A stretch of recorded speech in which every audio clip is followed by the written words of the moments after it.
હવેનો પ્રશ્ન અત્યારના યુવાનોને ટચ થાય હોય. અત્યારે યુવાનો વાઇગ્રા લેતા હોય છે. જી તો શું વાઇગ્રા બેસ્ટ છે કે ચ્યવનપ્રાશ બેસ્ટ છે? જી લક્ષ્મીશ્ચ ગોમયે નિત્યમ પવિત્રા સર્વ મંગલા. હેલ્ધી ખાણું છે એ સદાય એક્સપેન્સિવ હોય છે. The definition of royalty is you spend time with ગૌ માતા અને આયુર્વેદ અને અશ્વ, but you never tell him. ધગધગતા તેજવાળા રૂખી સુખી જમીન હોય ત્યાં પગ મૂકે તો આજુબાજુની જમીનને મજા આવી જાય. 5-6 દિવસમાં ત્યાં ઘાસ ફૂટવા માંડે એવું તેજ. એટલે મરસી શુશુ ધૂમપાન છે. આયુર્વેદમાં તે સિગરેટ આવે છે, યુવાનોને ખબર ન હોય. યુવાનોના મનમાં હોય ને કે આયુર્વેદ છે એ જીમનું દુશ્મન છે. તો શું બંને અલગ અલગ છે, એકાબીજા એ દુશ્મનાવટ છે બંનેને, જીમને અને આયુર્વેદને, એવું કંઈ છે? અચ્છા, તો દિનચર્યામાં એવી કઈ 3 આદતો છે જે દરેક મનુષ્યોએ અપનાવવી જોઈએ?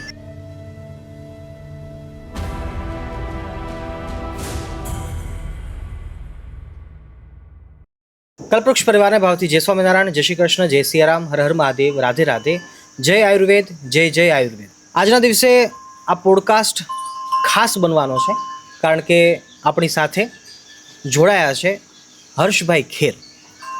આમ તો જો કે દર વખતે પોડકાસ્ટની અંદર આપણે ગેસ્ટને આમંત્રિત કરતા હોઈએ છીએ, પણ આજે આપણે હર્ષભાઈના જ સ્થાનની અંદર એમની આ સર્વાંગ સુંદરી ગૌશાળા છે અને જ્યાં અશ્વો છે અને ગાયોની મધ્ય આપણે હાલ બેઠા છીએ. જુઓ પાછળ અદ્ભુત દ્રશ્ય આપણને દેખાઈ રહ્યું છે અને આ સવારનો સૂર્ય ઉગે છે. ઉગતા સૂર્યે આજનો આ પોડકાસ્ટ થઈ રહ્યો છે. એટલે મને ભરોસો છે કે આ પોડકાસ્ટ દ્વારા હજારો લોકોને કંઈક ને કંઈક નવું જાણવા શીખવા મળશે અને આપણા આયુર્વેદ શાસ્ત્ર ઉપર આપણે ઊંડાણપૂર્વક ચર્ચા કરી શકીશું.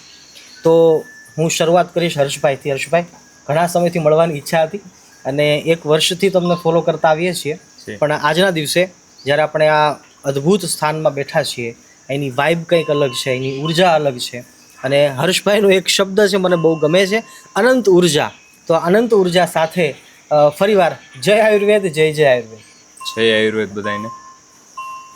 યા દેવી સર્વભૂતેષુ માતૃરૂપેણ સંસ્થિતા નમસ્તસ્ય નમસ્તસ્ય નમસ્તસ્ય નમો નમઃ. તમે જે માર્ગ લીધો એ થોડોક ટફ છે.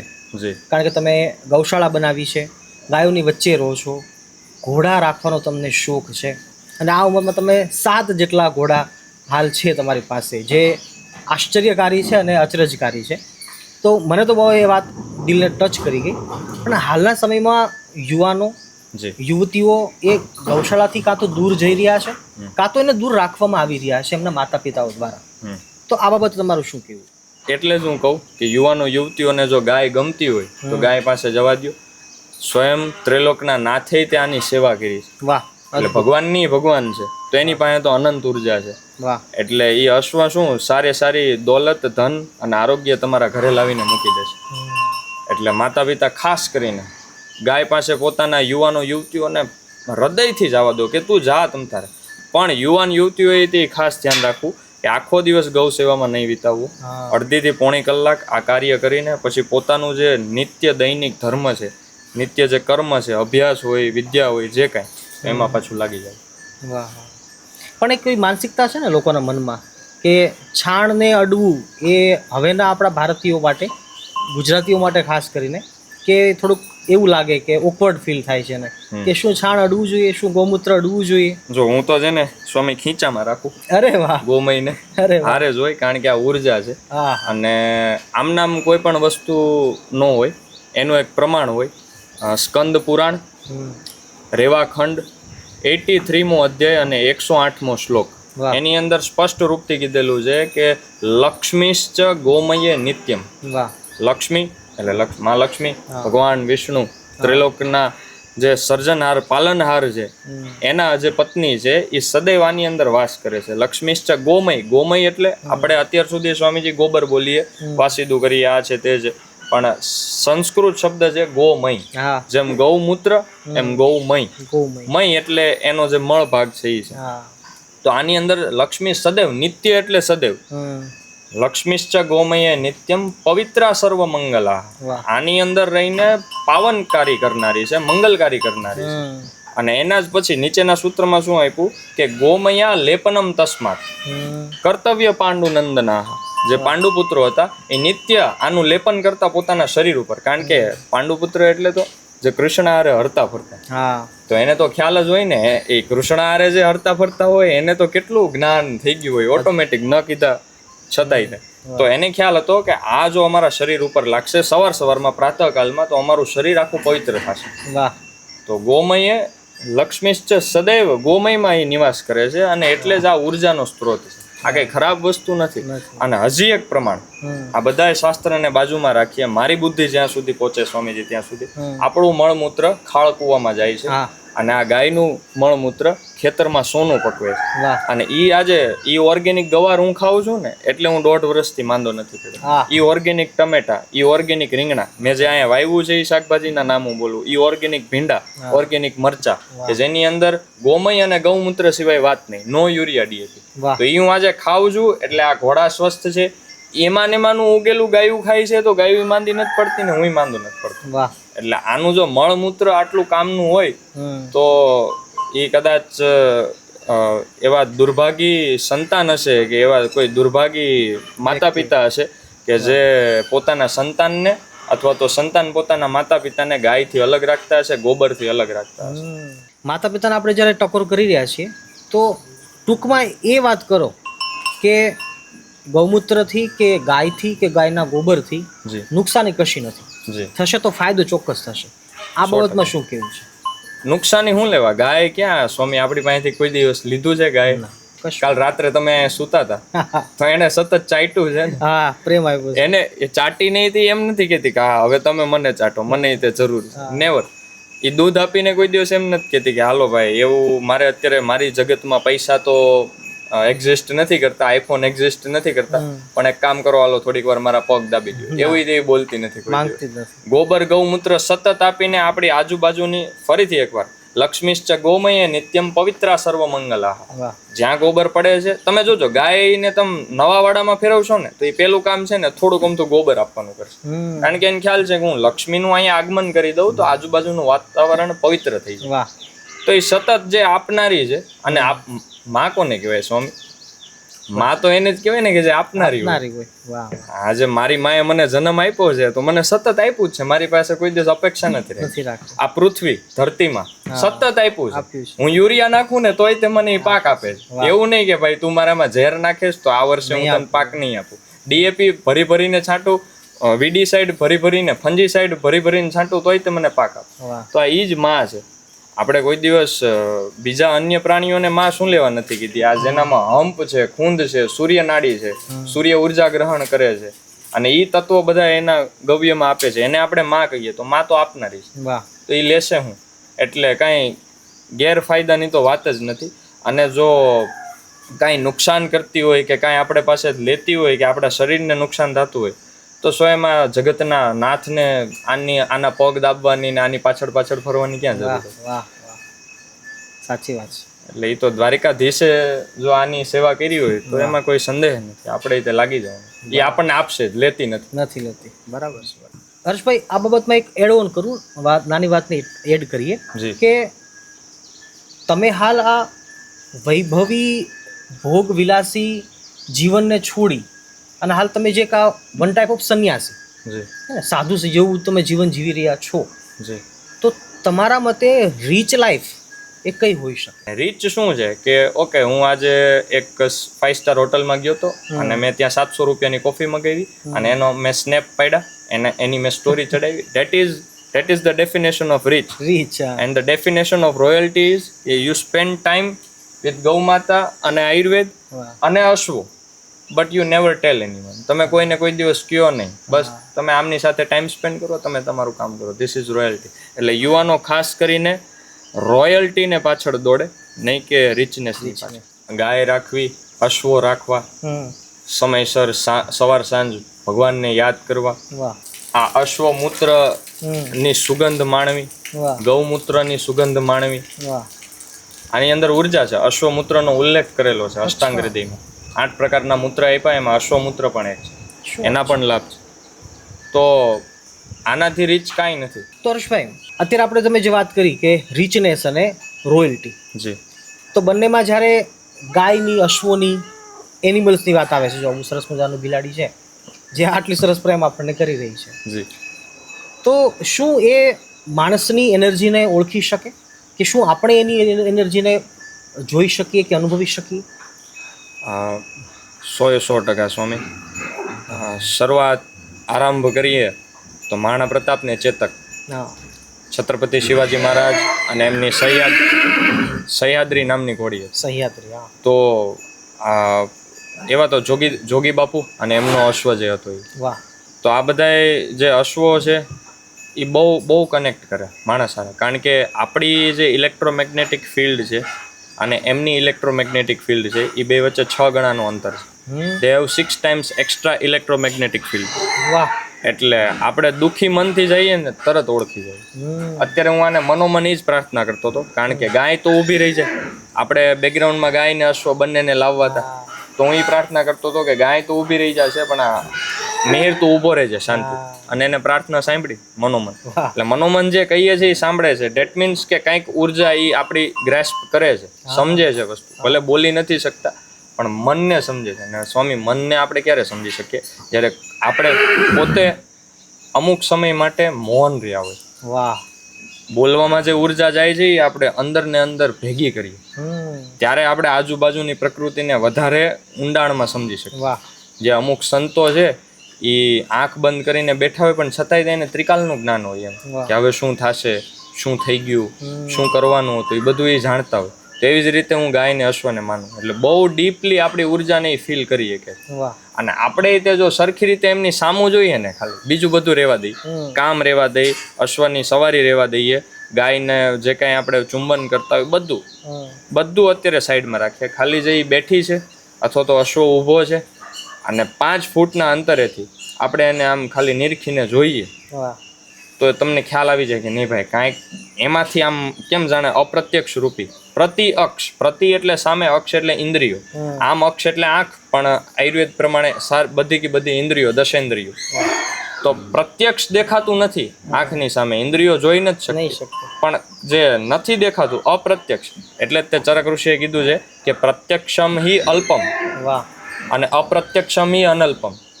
જે દેખાય છે એ બહુ ઓછું છે અને જે નથી દેખાતું એ બહુ વધારે. એટલે જે નથી દેખાતું એ બહુ વધારે ઉર્જા આવે છે પણ આપણને દેખાતી નથી. એટલે આપણું મનડું ક્યારેય બિલીવ નથી, પણ ખરેખર છે. એની ઉર્જા આપણે ફીલ કરી શકીએ જો શાંતિથી બેસીએ તો. બાકી આપણી ઉર્જા સારી, ખોટી, ખરાબ એ તો એ તરત ફીલ કરી. વાહ. અને એ મારો પર્સનલ અનુભવ છે. વાહ.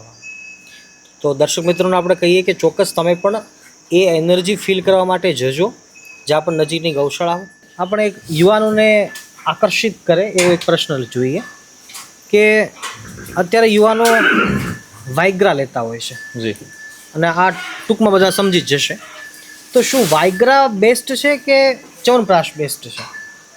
હવે તમે મને એમ કહો કે એક ફેક્ટરી છે, એ ફેક્ટરીની અંદર એક લેબ છે. બધાય જે કોઈ આ પોડકાસ્ટ જોવે છે, જે કોઈ આ રીલ જોવે છે, એમને હું પૂછું કે એક બહુ મોટી ફેક્ટરી છે, એ ફેક્ટરીની અંદર એક લેબ છે. એ લેબની અંદર 4-5 કેમિકલ ભેગા કરીને અમુક એની અંદર કદાચ કોઈક કંપનીઓ ઔષધિઓ નાખે છે, અશ્વગંધા આદિ, અને એક ટેબ્લેટ બનાવે છે આટલી કેવી. અને બીજી બાજુ આવી પ્રકૃતિના સાનિધ્યમાં ગાયોની ઉર્જાની વચ્ચે, અશ્વની ઉર્જાની વચ્ચે સ્ટીલના વાસણ યુઝ થયા હોય, પિત્તળના વાસણ યુઝ થયા હોય, એની અંદર 24 કલાક સુધી ક્વાથ ઉકાળો બને. એ ઉકાળાની અંદર આમળા બફાય, એટલે કે 37 ઔષધિની વચ્ચે એ આમળા બફાય. એટલે આમળા સંપૂર્ણતઃ એ ઔષધિઓના જે ગુણ છે એ ખેંચી લે, અને એને પછી ઘીમાં શેકવામાં આવે. અંતે એની અંદર ઉપરથી મધ નાખવામાં આવે. આ ચ્યવનપ્રાશ. અને આ ચ્યવનપ્રાશ વિશે સ્વયં 3000 વર્ષ પૂર્વ ચરક ઋષિ એમ કીધું હોય કે સ્ત્રીશુ પ્રહર્ષો પરમ અગ્નિવૃદ્ધિ, અગ્નિની પરમ વૃદ્ધિ કરનારો વત્તા સ્ત્રીશુ પ્રહર્ષો, એટલે કે સેક્સ્યુઅલ વિગર બહુ જ વધારનારો એ આ અમારો ચ્યવનપ્રાશ. તો હવે તમે જ કહો કે કઈ વસ્તુ લેવી જોઈએ, આ વસ્તુ કે આ વસ્તુ? એ નિર્ણય તમારો છે. એટલે આપણે જાગવાનું છે. એક ટેબ્લેટ આપણે જ્યારે જોઈએ ને ત્યારે આપણને એ યાદ આવવું જોઈએ કે આમાં કેટલા કેમિકલ હશે. આ ટેબ્લેટ અવડી કેવી બનાવી છે તો આ મશીને પ્રેસ કરી હશે, પણ આની અંદર તો વૈદ્યનો હાથ અડેલો હોય. આની અંદર તો વૈદ્યએ સતત મહેનત કરી હોય, સતત એ તાવીથો ફેરવવો પડે, સતત એ પરસેવો પડતો હોય. એ ગરમી, આ ઉનાળાની અંદર, આ શિયાળાની અંદર એટલે ખૂબ ઉર્જા છે, ખૂબ તાકાત છે ચ્યવનપ્રાશની અંદર, એટલે કોઈ પ્રશ્ન જ નથી સ્વામી એમાં. અચ્છા, તો ચ્યવનપ્રાશ કે વાયગ્રા આ બંનેને ખાવાથી કે ન ખાવાથી એના સાઈડ ઇફેક્ટ હોઈ શકે કાંઈ? વાયગ્રાના સાઈડ ઇફેક્ટ એવા છે સ્વામી કે આગળ જતા પ્રીમેચ્યોર ઇજેક્યુલેશન, બરાબર, ઇરેક્ટાઇલ ડિસફંક્શન, આ બધા વાયગ્રાના બહુ ભયંકર આ સાઈડ ઇફેક્ટ છે, આ બંને મેઇન. એટલે અને ચ્યવનપ્રાશનું એવું કંઈ નહીં. ચ્યવનપ્રાશ એ કંઈ બૂસ્ટઅપ નથી કરતું, એ તમારી સપ્તધાતુનું વર્ધન કરે. સપ્તધાતુનું વર્ધન થાય એટલે ઓટોમેટિક તમારી અંદર સેક્સ્યુઅલ પાવર વધશે. વાયગ્રા ઇન્સ્ટન્ટ બૂસ્ટિંગ આપે છે.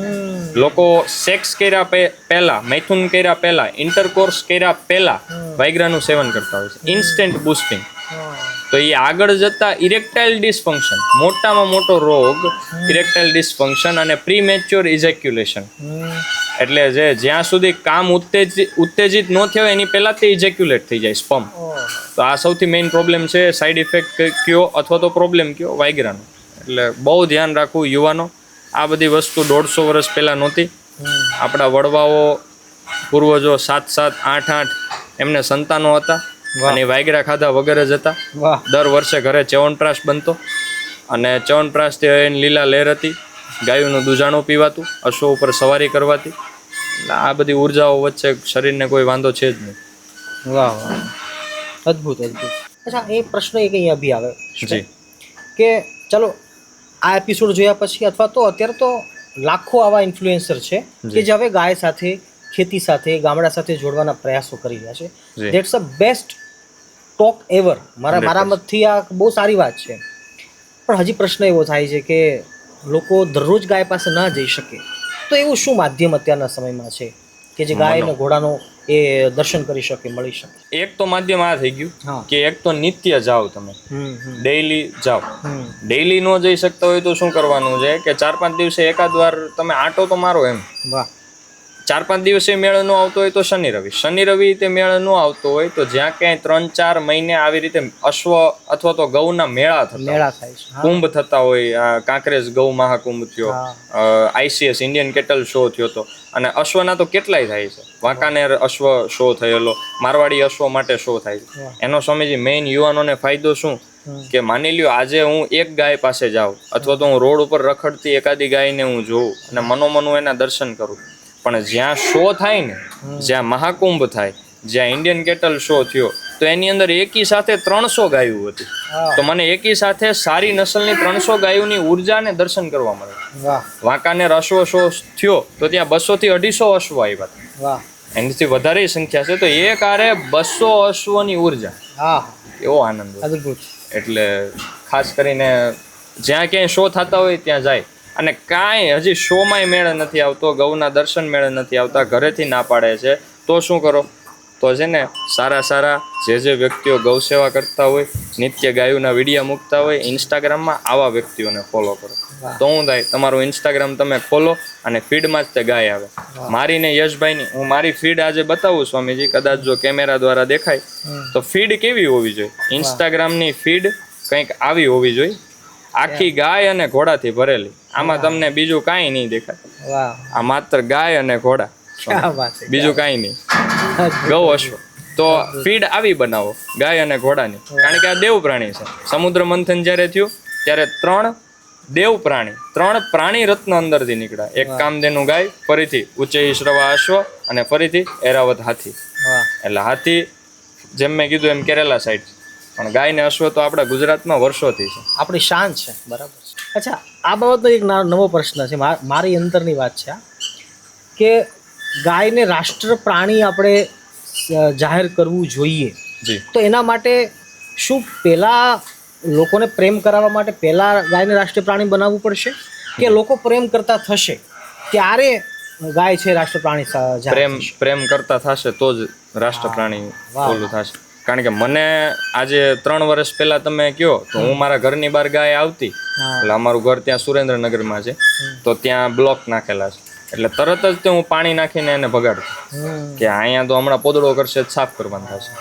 એટલે જ્યાં લગીને પ્રેમ ન હોય ત્યાં સુધી. હવે એ સમયે મને કોક એમ પૂછે કે ગાય રાષ્ટ્ર માતા ને આમ ને, તો એ કાંઈ ફિલિંગ જ ન હોય. ના પણ અત્યારે કોક પૂછે તો એમ કહું કે નહીં ભાઈ, બનવી જ જોઈએ.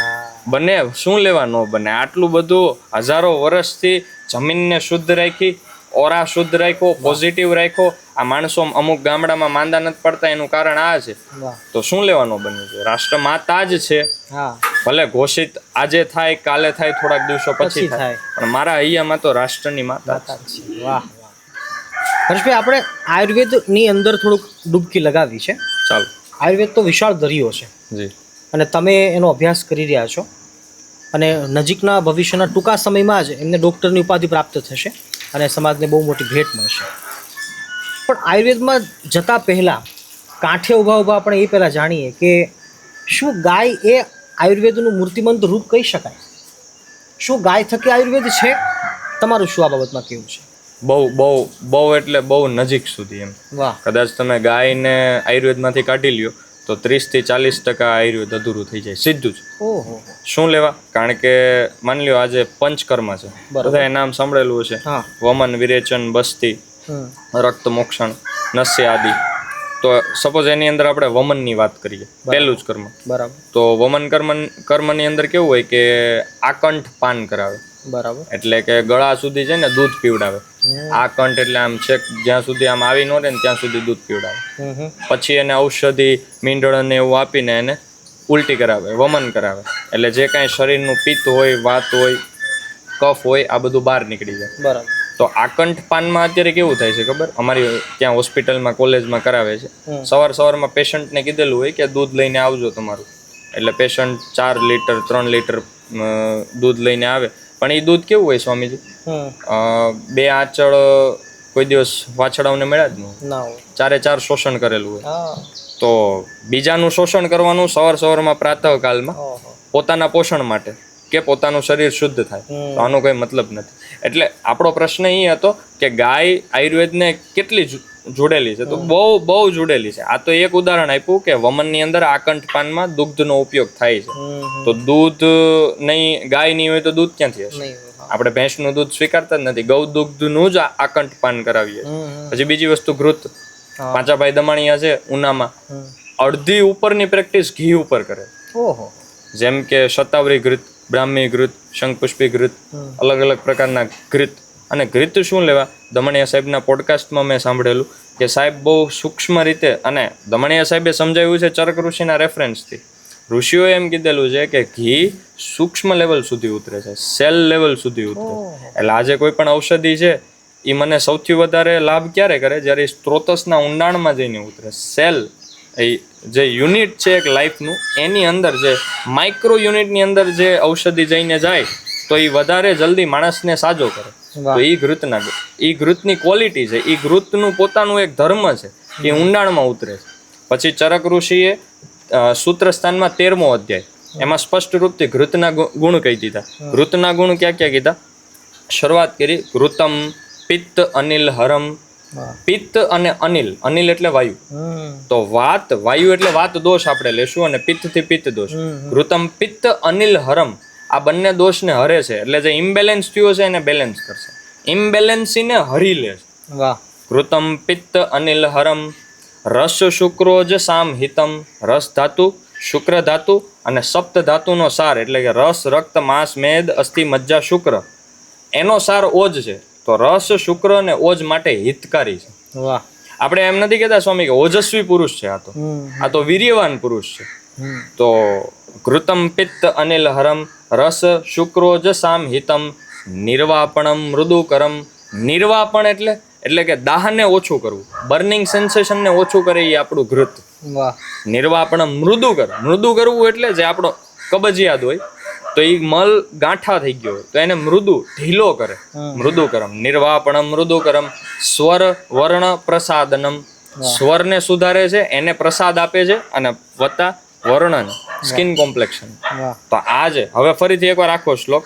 ઘૃતમ પિત્ત અનિલ હરમ, રસ શુક્રોજ સામ હિતમ, નિર્વાપણમ મૃદુકરમ, સ્વર વર્ણ પ્રસાદનમ.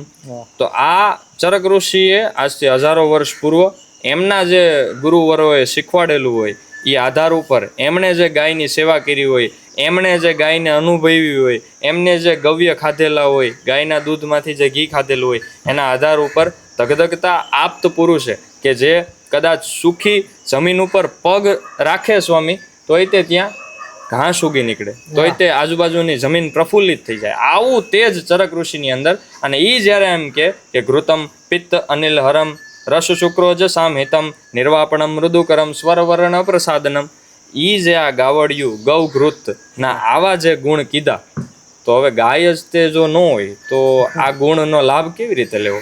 આ ગુણ થકી મારે પિત્ત અને અનિલને કેવી રીતે શાંત કરવું? એટલે બહુ ડીપલી કનેક્ટેડ છે ગાય આયુર્વેદારે. ગાય અને એટલા માટે જ સ્વામીજી એક લાસ્ટ વસ્તુ કે જે કોઈ વૈદ્ય છે ને એ ગાયને બહુ સારી રીતે જાણે છે, તો ઈ આ દેશની અંદર દોહન પદ્ધતિ પાછી લાવી શકશે. આ પોડકાસ્ટનો મારો જો મેઇન હેતુ હોય ને તો એક જ કહેવાનો કે ગાય અશ્વની ઉર્જા માણે, આયુર્વેદને થોડુંક જાણે, અને વત્તા જે કોઈ દૂધ પીવે છે તો એ દોહન વાળું દૂધ પીવે, બાકી ન પીવે. એની જગ્યાએ સરગવાનું જ્યુસ પી લે, એ સારું રહેશે. કારણ કે દોહન વાળું દૂધ નથી, દોહન બે આંચળ, દોહી હનના હે બાકી દો બછડે કે લીએ હે. તો આ જે વસ્તુ આપણા ઋષિઓ શબ્દ આખો આપીને ગયા કે આગળ જતા શબ્દને આધારે લોકો યાદ રાખે કે દીકરા બે આંચળમાં તો તારી નજર જાવી જ ન જોઈએ, વાહેલા બે આંચળ ઈ બાજુ વાછડાને ધાવવા દે, તું આ બાજુ ધ્યાન રાખ, દો જ હનવાના છે તારે. તો આ જે દો હનેલા આંચળનું દૂધ તું પીશ તો તારું વમન સરખું થશે, તો તારું શરીરમાં આજે સાચી ગાયની ઉર્જા આવવાની હોય આવશે. એટલે બહુ ડીપલી કનેક્ટેડ આયુર્વેદ આરે. અને જે આયુર્વેદ ભણે છે એ ગાયને બહુ મૂળથી જાણે છે, કારણ કે આયુર્વેદના ઋષિઓએ ગાયના વખાણ કર્યા છે. ગાયના દૂધને વાઘભટ ઋષિએ રસાયણ સ્વરૂપે કીધું છે. અષ્ટાંગ હૃદય દ્વિતીયો અધ્યાય, દિનચર્યા નામક દ્વિતીયો અધ્યાય, પછી ઋતુચર્યા અધ્યાય, ક્રમશઃ આ જે અધ્યાય આપેલા છે કમસે કમ 5 અધ્યાય બધાએ વાંચો. અષ્ટાંગ હૃદય બહુ ઇઝીલી અવેલેબલ છે. હિન્દીમાં બ્રહ્માનંદ ત્રિપાઠી, ગુજરાતી પણ અવેલેબલ છે અને ઇંગ્લિશ પણ અવેલેબલ છે, સંસ્કૃતનું 3 ભાષામાં અનુવાદ છે. તો કમસે કમ આયુષ કામ્ય, દિનચર્યા, ઋતુચર્યા આદિ પહેલા 5 અધ્યાય બધાએ વાંચે, અને એની અંદર જોવે કે કેટલું સટીક રૂપથી 1500 વર્ષ પહેલા ધગધગતા તેજવાળા વાઘભટ ઋષિ એકદમ સ્પષ્ટ રૂપમાં કહી ગયા છે. દૂધ 8 પ્રકારના આપ્યા, ગૌનું દૂધ, મહિષ ભેંસનું દૂધ, અને બધાય દૂધના ગુણ પણ આપેલા. કે કોઈ વ્યક્તિને ઇન્સોમનિયા હોય, ઊંઘ નો આવતી હોય ત્યારે ભેંસનું દૂધ પીને સૂઈ જાવ, તમને ઊંઘ આવશે. કોઈ વ્યક્તિનું વજન ન વધતું હોય તો એ ભેંસનું દૂધ પીવાનું શરૂ કરે. પણ એ માત્ર એના ગુણ આપ્યા છે. અજાનું બકરીના દૂધના ગુણ આપ્યા છે, અવી ઘેટાના દૂધના ગુણ આપેલા છે, હસ્તી હાથીનું દૂધ, અશ્વનું દૂધ, માનું દૂધ, આવી રીતે બધું કીધું. પણ જે 8 પ્રકારના દૂધ આપ્યા એની અંદર એક ગાયના દૂધ વિશે જ્યારે શ્લોક એમણે લખ્યો, એમાં એમને એવું થયું કે ભાઈ આમાં જો હું આ શબ્દ નહીં ઉમેરું ને તો આ શ્લોક અધૂરો રહી જશે. એ છે રસાયણ શબ્દ. જીવનીય છે વત્તા રસાયણ છે. સ્વામીજી, રસાયણનો અર્થ એ થાય કે રસનું જે અયન કરે એવા પદાર્થ ને એવા દ્રવ્ય. તો રસાયણ ઘણી બધી વસ્તુઓ છે, જેમ કે આમળા એ પોતે રસાયણ છે, ત્રિફળા રસાયણ, આ તો આખો એક શબ્દ જ છે. તો રસાયણ સ્વરૂપી ઘણી ખરી, જેમ કે દૂધની અંદર આપણે ઘી નાખીએ જ્યારે 2 ચમચી ઘી, પણ એ ઘી કેવું હોવું જોઈએ? 2 આંચળ દૂધ દોયેલું હોય એમાંથી દહીં, માખણ અને ઘી, અને 2 આંચળનું દૂધ દોયેલું હોય એમાં આવી રીતનું તમે ઘી નાખો 2 ચમચી. તો ચરક ઋષિએ 25મો અધ્યાય, સૂત્રસ્થાન 25મો અધ્યાય, એમાં અગ્ર્ય કર્મ બધા આપેલા છે કે સૌથી શ્રેષ્ઠ વસ્તુ શું છે. તો એમાં આ જે વસ્તુ છે આને શ્રેષ્ઠ રસાયણ કીધું છે. વિશ્વનું સૌથી બેસ્ટ એન્ટી એજિંગ કોઈ પ્રોપર્ટી પદાર્થ હોય તો એ આ છે, દૂધ. એટલે આટલી ડીપલી ગાય આયુર્વેદારે કનેક્ટેડ છે કે એના દૂધ અને ઘી આ 2 વસ્તુ જ્યારે મળે તો એને શ્રેષ્ઠ રસાયણ કહી દીધું કે રસનું અયન શ્રેષ્ઠ કરે. આજે રસનું અયન શ્રેષ્ઠ થાય તો જ રક્ત ધાતુ સરખી બને, રક્ત ધાતુ સરખી બને તો જ માંસ ધાતુ સરખી બને, માંસ સરખી બને તો જ નીચેનો મેદ સરખો બને, મેદ સરખો બને તો જ અસ્થિ ધાતુ શ્રેષ્ઠ બને, હાડકા એકદમ મજબૂત હોય. ઓલું કે ને સ્વામીજી કે દેખાવે ભલે દુબળા પણ કરવા નહીં એના અખતરા, એમ એ ક્યાંક આંટી દે એમ, તો એના હાડ મજબૂત હોય, હાડથી બહુ ભયંકર હોય. અને અસ્થિ ધાતુ સરખી બને તો અંદર રહેલો બોન મેરો મજ્જા સરખો બને, અને મજ્જા સરખો બને તો અંતે મૂલાધાર ચક્રમાં રહેલું વીર્ય સરખું બને. એટલા માટે જે વસ્તુ રસાયણ છે એ શ્રેષ્ઠ છે. અને ચરક ઋષિએ ગાયનું દૂધ અને 2 ચમચી ઘી આને શ્રેષ્ઠ રસાયણ કીધેલું છે. તો તો આયુર્વેદ જો ગાયમાં આટલું માનતું હોય તો ગાય વહી જાય તો આયુર્વેદ બહુ અધૂરું થઈ જાય, હુંનું પડી જાય. ખરી વાત છે, ખરી વાત છે. વાહ. આમાં મેં થોડોક સમય લીધો પણ આ જરૂરી હતું. તો શું એ વાત સાચી છે કે કોઈને માનસિક બીમારી હોય હા. જેને આપણે સ્ટ્રેસ ફી કહી શકીએ અત્યારના સમયમાં, તો એમના નિવારણ માટે ગાયની સાથે રહેવું, ગાય ઉપર હાથ ફેરવવો, ગાયની સેવા કરવી, એ શું સાચું છે? તમે બોલ્યા ગાયની ઉપર હાથ ફેરવવો. હા. તો ગાયની ઉપર આપણે હાથ ફેરવીએ છીએ એટલે સાયન્ટિફિકલી જોઈએ તો એના નીચે શું છે? વર્ટિબ્રા, કરોડરજ્જુ ગાયની. ઓકે. કરોડરજ્જુની અંદર સૌથી વધારે ઉર્જા ભરી હોય. વાહ. મજ્જા, વાહ. સૌથી જે એનો બોન મેરો ઉર્જાનો સ્ત્રોત છે. તો આપણો હાથ સીધો ગાયની કરોડરજ્જુ એ અડે છે. આપણે આમાં આમ કરીએ એટલે એમાં કરોડરજ્જુમાંથી સીધી આપણને ઉર્જા મળે. વાહ. અને ખરેખર ગાયના વાડામાં એન્ટર થતા જ તે જુઓ ને અડધી વસ્તુ ભૂલાઈ નથી જતી. જે કાંઈ દુઃખ, વાત સાચી. જે કાંઈ આપણે મૂળ રોતા રોતા આવ્યા હોય એ બધું જેવા વાડામાં એન્ટર થાવી એટલે ભૂલાઈ જાય. વાહ વાહ. અને ખરેખર અશ્વની તો કરોડરજ્જુ વારે આપણી કરોડરજ્જુ સીધી મેચ થાય છે, તો એમાંથી તો કેટલી ઉર્જા મળે. વાહ. આ તો ખાલી હાથ ફેરવીએ છીએ આપણે, પણ જ્યારે અશ્વ ઉપર આપણે સામાન વગર બેઠા હોય સ્વામીજી, હા. ત્યારે આપણું સેક્રમ અને કોકિક્સ જે લાસ્ટ બોન છે, અહીંયા સર્વાઇકલ, એના નીચે થોરાસિક, એના નીચે લંબર, સેક્રમ ને કોકિક્સ. તો આ જે બે આપણા વર્ટિબ્રાના જે ભાગ છે એ ઘોડાના વર્ટિબ્રા હારે સીધા ટચ થાય. વાહ. એટલે સીધો ઉર્જાનો આપલે. હા. અને ઈ પાછું નીચે આપણું સેક્રમ કોકિક્સ ક્યાં હોય? જસ્ટ ટેસ્ટિસના નીચેલા ભાગમાં. તો ત્યાં તો મૂલાધાર ચક્રમાં તો વીર્ય રહેલું છે. તો અશ્વની ઉર્જા ગ્રહણ કરે વીર્ય, અને ઈ વીર્ય પછી ઉપર ચડે. વાહ.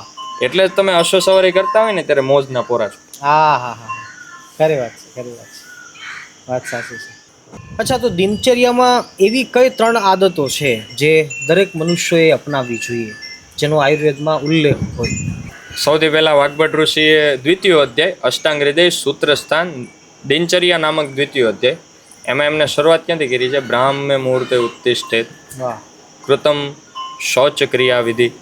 તો સૌથી પહેલા બ્રાહ્મ મુહૂર્તમાં આપણે ઉઠીએ, પછી કાંઈ વાંધો નહીં, ચાલો આજના યુવાન છે, હું પર્સનલી બ્રાહ્મ મુહૂર્તમાં નથી ઉઠતો, પણ મેં ઋષિની વાણી કીધી, હું ઉઠું છું 5:30 થી 6, મેક્સિમમ મોડામાં મોડું ઉઠું તો 6:30 વાગે. તો આ જે બ્રાહ્મ મુહૂર્ત ઉત્તિષ્ઠિત, તો આ સૌથી બેસ્ટ વસ્તુ છે જે કરવા જેવું છે. પણ હજી હાલ મારા કામને કારણે રાત્રે 2 વાગ્યા સુધી એડિટિંગ કર્યું હોય, વિડીયો મૂક્યા હોય, એટલી વસ્તુ નથી થતી. પણ એના પછી તરત જ તે વાગ્ભટ ઋષિએ કીધું છે કે દંત ધાવન માટે, દાંતણ માટે, તો દાંતણ માટે અર્કન ન્યગ્રોધ ખદીર કરંજ કકુભાધિજમ પ્રાત્યર ભુક્ત્વા ચ મૃદ્વગમ કષાય કટુ તિક્તકમ.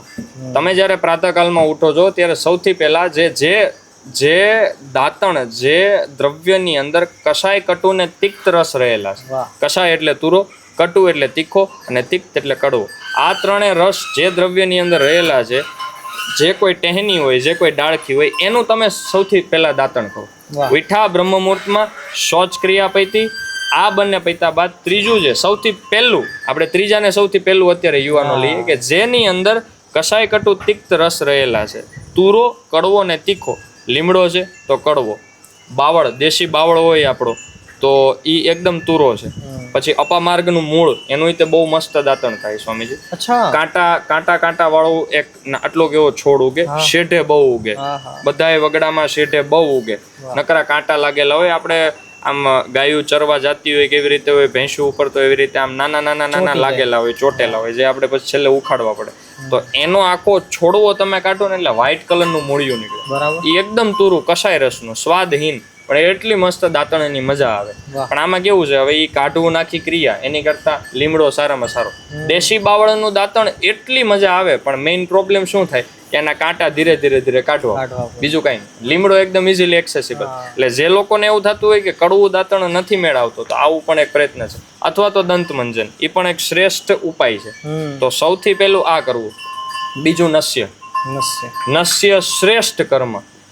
ગાયના ઘીના ટીપા નાકની અંદર, બંને નસકોરાની અંદર 3 ટીપાથી શરૂઆત કરવી, પછી 7 થી 8 ટીપા સુધી લઈ જવા. રાત્રે કરી શકાય ને સવારે કરી શકાય. આ બીજી ટેવ. પણ એ ગાયનું ઘી કેવું હોવું જોઈએ સ્વામીજી? 2 આંચળ દૂધ દોયેલું, એમાંથી દહીં, એમાંથી માખણ અને એમાંથી ઘી. આપણા પોષણ માટે બાજુમાં શોષણ થયું હોય એ વસ્તુ મેળે નહીં આવે, તો મજા જ નહીં આવે. એટલે સૌથી પહેલું છે કે દાંતણ સૌથી શ્રેષ્ઠ કષાય કટુ તિક્ત રસવાળા. અને એમાં ઋષિઓએ નામ હોત આપ્યા છે અમુક, જેમ કે અર્જુન. કકુબ એટલે અર્જુન. તો અર્જુનનું વૃક્ષ કોઈના ઘરે હોય તો એ દાળ તોડીને તમે એનું દાંતણ કરો, બહુ શ્રેષ્ઠ. અથવા તો વડવાઈ છે, વડવાઈનું પણ શ્રેષ્ઠ છે. લીમડો છે જેમ આપણે વાત કરીએ એમ, આગળ અપમાર્ગનું મૂળ છે, અને છેલ્લે દેશી બાવળ છે. આવા તો ઘણા બધા છે. તો પહેલાં દાંતણ આવી ગયું, પછી નસ્ય આવી ગયું, અને ત્રીજું જો બની શકે તો અભ્યંગ. કાળા તલનું તેલ લીધું, થોડુંક કાને ગઈશું, થોડુંક અહીંયા ગળાએ ગઈશું, હાથે ગઈશું, અને સહેજ પગે ગઈશું, જાંગ ઉરુના એરિયામાં ગઈશું. આ સૌથી શ્રેષ્ઠ છે. દાંતણ કર્યું, નસ્ય કર્યું, અને હળવા હળવા હળવા હાથે અભ્યંગ. કારણ કે કાનને આપણે અભ્યંગ આપીએ, અહીંયા આપણે નોર્મલી મસાજ કરીએ ને એટલે આની લાઈફ બહુ વધી જાય છે. આ અમે અમારા જે હોસ્પિટલની અંદર શાલક્ય તંત્ર ડિપાર્ટમેન્ટ હોય, એમાં ક્રિયાકલ્પ હોય, એની અંદર જે કાંઈ આપણે ઉર્ધ્વ જત્રુગતમાં જે કાંઈ ક્રિયાઓ થતી હોય એ બધી કરીએ. શિરોધારા છે, નેત્ર તર્પણ છે, નસ્ય છે, નાશ લેવો, આ બધી જ વસ્તુ. ધૂમપાન છે, આયુર્વેદમાં તે સિગરેટ આવે છે, યુવાનોને ખબર ન હોય, અને કદાચ 30 વર્ષના ઢાંડાઓ ને હજી સિગરેટની આદત છૂટતી ન હોય, તો એકવાર સરકારી આયુર્વેદ હોસ્પિટલમાં જાવું, ત્યાં આયુર્વેદિક તોર તરીકે છે, આયુર્વેદિક પદ્ધતિથી ઋષિઓની ઔષધિ જેમાં કીધેલું જો ગાયુએ આ પાડી દીધી. એટલે ઋષિઓની ઔષધિઓ જે કમાલ કરે છે એ તમને આ જે આપણી જે તમાકુ છે એની ટેવ મુકાવડાવી દે છે. એટલે એકવાર અવશ્ય ટ્રાય કરો. વૈદ્યની સલાહ સૂચનથી તીક્ષ્ણ ધૂમપાન કરવું જોઈએ કે સ્નેહિક ધૂમપાન કરવું જોઈએ એ વૈદ્ય નક્કી કરશે. વૈદ્ય પાસે સલાહ સૂચન લઈને આવી રીતનું ધૂમપાન કરવાનું શરૂ કરો, એની અંદર પણ એક આનંદ છે. એટલે આ 3 ટેવ ખાસ બધાએ દિનચર્યામાંથી લેવી જોઈએ. વાહ વાહ વાહ, અદ્ભુત. હવે બીજો એક પ્રશ્ન એવો હતો કે લોકોના મનમાં પ્રશ્ન હોય ને કે દૂધ અને ફળ એ બંનેનું કોમ્બિનેશન ન કરવું જોઈએ. બરાબર. તો કેવા કેવા ફળ છે દૂધની સાથે ન ખવાય? કંઈ નહીં, દૂધ એકલું જ લેવાનું છે. બરાબર. દૂધ તો અત્યારના સમયમાં જે આ મિલ્ક શેક બને છે બધા અલગ અલગ ફ્રૂટ જ્યુસ, જી જેને દૂધ ન ખાતું હોય છે, જી, તો એનું શું કહેવું? ખોટો ટ્રેન્ડ છે.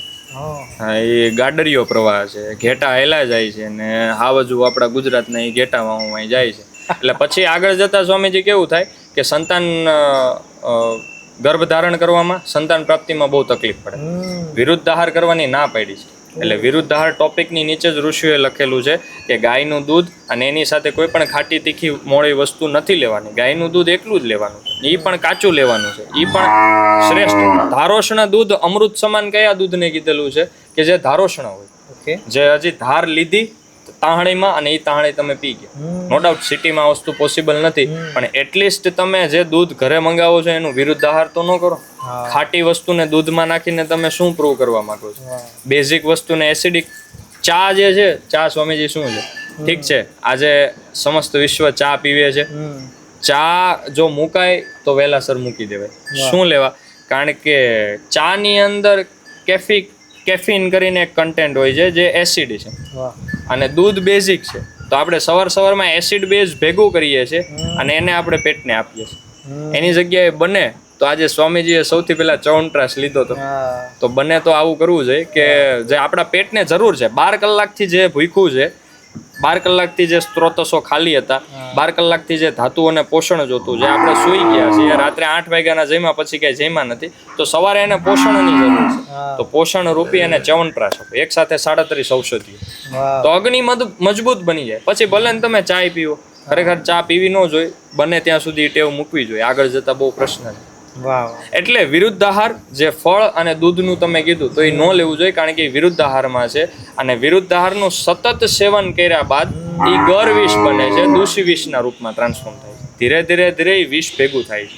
સમયસર એ આપણને રિઝલ્ટ દેખાડે. પછી શીળસના પ્રોબ્લેમ થાય, ડાયાબિટીસનો પ્રોબ્લેમ થાય, અગ્નિ મંદ પડી જાય, શરીરમાં જાન ન રહે, આ બધી વસ્તુ. વાહ વાહ, અદ્ભુત. હવેનો પ્રશ્ન અત્યારના યુવાનોને ટચ થયો છે. જી, યુવાનોના મનમાં હોય ને કે આયુર્વેદ છે એ જીમનું દુશ્મન છે, તો શું બંને અલગ અલગ છે, એકાબીજા એ દુશ્મનાવટ છે બંનેને, જીમને અને આયુર્વેદને, એવું કંઈ છે? જીમ કરવાવાળા ભાઈઓ જો બની શકે તો ભલે પોતાનું જીમ શરૂ રાખે, પણ પોતાનો જે સમય છે એ થોડો ઘણો ગૌ સેવામાં આપે તો સારું. કારણ કે ગાયોની સેવા એ એક પ્રકારનું જીમ જ છે. વાહ. બહુ મહેનત પડે, બહુ પરસેવો પડે. વાસીદું કરવું એ જ બહુ મોટામાં મોટું જીમ. સાચું. એક વાડો સાફ કરવો એટલે પરસેવે રેપશે. એમાં ઉનાળામાં તો 5 જ મિનિટમાં રેપશે. જો આ બધી હા આવે છે આજુબાજુમાંથી હા પાડે છે આ બરોબર છે. એટલે બની શકે તો જીમ એવોઇડ કરવું, અને એવોઇડ ન થતું હોય. આયુર્વેદ કોઈનું વિરોધી નથી, કોઈનું વિરોધ કરતું નથી. અંતે એ વ્યાયામ છે. પણ બની શકે તો એ જે સમય છે એ ગૌસેવામાં આપો, અને આખો સમય ન આપી શકાતો હોય તો હાફ ટાઈમ ગૌસેવા. વાહ વાહ, મતલબ ઓપોઝિટ નથી. ઓપોઝિટ નથી, પણ એ બંધ કમરાની અંદર જે શરીરને સ્ટ્રેસ આપવો એની કરતા ખુલ્લી જગ્યામાં શરીરને સ્ટ્રેસ આપીએ તો વધારે. ને ઉર્જા ઓલી શું છે, જડ વસ્તુ છે ને બધી, જે કાંઈ આપણે ઉપાડીએ એ બધું આ ચેતન વસ્તુ હારે કામ કરવાનું. વાહ, અહીંયા આપણે કરીએ કે હું તો કહું ગૌશાળામાં ડમ્બેલ લઈને પોગી જાવ, એ સારું. આ નવો ટ્રેન્ડ શરૂ થયો. હા, એક બાજુ વાડો હોય ગાયુંનો, અને એક બાજુ તમે જીમ એક્સરસાઇઝ કરી લ્યો, વ્યાયામ કરી લ્યો, એ વધારે સારું. વાહ વાહ, ખરી વાત છે. પણ એનો વિરોધ નથી. જે કોઈ છે, જે જેની જગ્યાએ છે એ શ્રેષ્ઠ છે. સિટીમાં ગાયું ન હોય એટલે લોકો વ્યાયામ કરવા માટે જીમમાં જાય છે. ઠીક છે, વ્યાયામ કરો, બરાબર છે. અહીંયા 3 દિવસ પહેલા સ્વામી આયુર્વેદ ગૌશો શિબિર કરી આપણે. તો એની અંદર ઘણા એવા યુવાન યુવતી હતા કે જે પોતાના ઘરેથી બહુ ઝઘડો કરીને આવ્યા, પણ ફાઇનલી પહોંચી ગયા અહીંયા. અને અહીંયા આવીને એ ખરેખર કેમ જાણે એને 5 વર્ષ 6 વર્ષ પછી જેલમાંથી છોડ્યા હોય એને મનગમતા કાર્ય માટે. તો એ પ્રમાણેનું એમના બધા હાવભાવ હતા, એટલા હૃદયથી બધા કાર્યમાં લાગતા. કારણ કે ઘણા એવા યુવાન યુવતીઓ છે કે જેને ગાય અંદરથી ગમે છે, અને કંઈક પૂર્વજન્મનું લેણું દેણું લઈને અહીંયા આવેલા છે, ગાય હારે ને ઘોડાવાર. એટલે પહેલા તો ગાય પાસે શું લેવા જવું, તો ફર્સ્ટ જે પ્રાઇમરી વસ્તુ છે સ્વામી એ છે ઉર્જા. વાહ, કારણ કે મૌન છે ને, જૈનમાં ત્યારથી બોલી નથી શકતી. અને તમે જોજો આજે કૂતરું હશે તો એની હદબારનું ભસી લેશે, ભૂંડ હશે તો એની હદબારની મહેનત કરી લેશે, જમીન ખોદશે ના કરશે. ગાય એવું નથી. ગાય તો મૂંગું પ્રાણી, ખાશે પાણી પીશે ધ્યાન કરશે, ખાશે પાણી પીશે ધ્યાન કરશે.